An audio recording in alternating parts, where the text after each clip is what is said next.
गरीब किसान की कहानी। एक बार की बात है, एक गांव में गरीब किसान अपनी पत्नी के साथ रहता था।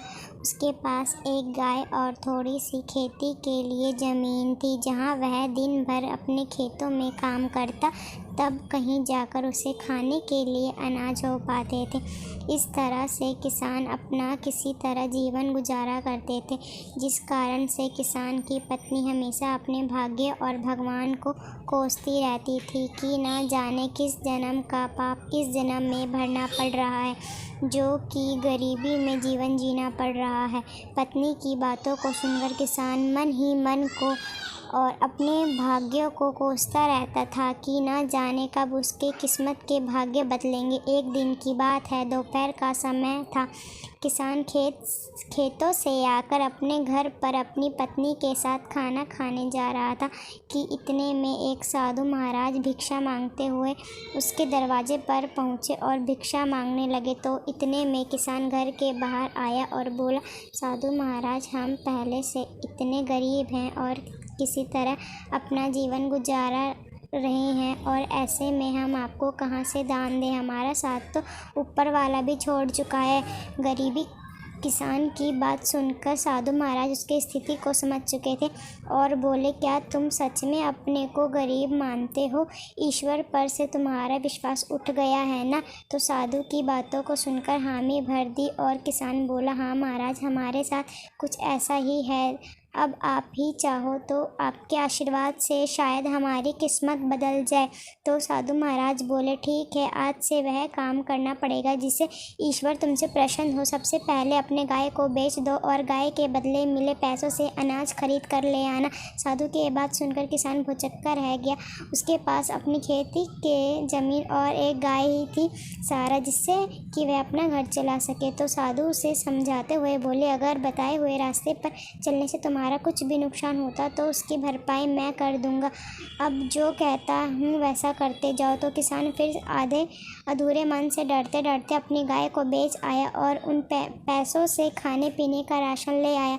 और फिर साधु के कहने पर किसान और उसकी पत्नी ने मिलकर भोजन तैयार किया, जिसके बाद वे राहगीर चलते हुए लोगों को बुलाने लगे और भगवान के प्रसाद के रूप में भोजन करने का आग्रह करने लगे। फिर जो भी उधार से गुजरता, फिर किसान उन्हें भरपेट भोजन कराते, जिससे राहगीर काफ़ी खुश होते। फिर उन्हें इस नेक कार्य के लिए ढेर सारा आशीर्वाद और अपनी इच्छानुसार धन भी देते, जिससे वह फिर से इन पैसों से लोगों को भोजन कराए।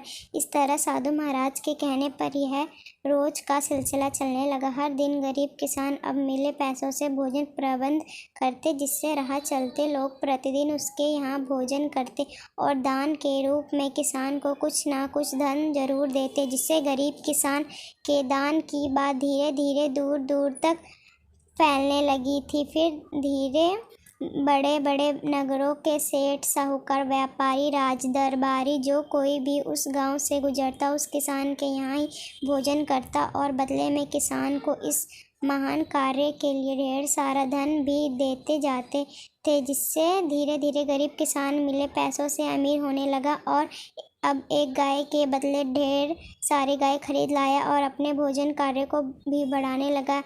अब किसान मन ही मन खुश होने लगा था। उससे अपने बदले किस्मत पर भी भरोसा होने लगा था, जिसे देखकर साधु महाराज किसान का हाल पूछते हुए बोले, अब बताओ, तुम भी वही गरीब किसान हो, यहाँ भी दिन रात मेहनत करते हो और ईश्वर के बताए गए पुण्य के मार्ग पर चलते हुए लोगों को भोजन कराते हो, जिससे अब ईश्वर भी तुम पे प्रसन्न है। पहले जहाँ खुद के लिए मेहनत करते थे, खुद के लिए ही सोचते थे, लेकिन अब दूसरों के भलाई के बारे में सोचने लगे हो, तो ईश्वर भी अब तुम्हारे इस नेक कार्य में तुम्हारा साथ देता है। यानी हम सभी ईश्वर को कोसते थे जरूर, लेकिन ईश्वर के बताए मार्ग पर चल नहीं सकते। ईश्वर से पाने के लिए हर कोई इच्छा तो रखता जरूर है, लेकिन पहले ईश्वर के आशीर्वाद पाने के लिए खुद को वैसा बनाना पड़ता है। यानी हम जैसा करते हैं, हमारे कर्मों के अनुसार ही हमारे भाग्य का निर्धारण होता है। साधु की यह बात को सुनकर किसान को अब समझ में आ गया था, अगर सच में जीवन में अमीर बनना है तो सबसे पहले हमें सोच बदलनी होगी। अपने लिए तो हर कोई जीता है, यदि हम दूसरों के लिए जीना शुरू करते हैं तो ईश्वर भी हमारी सहायता ज़रूर करते हैं।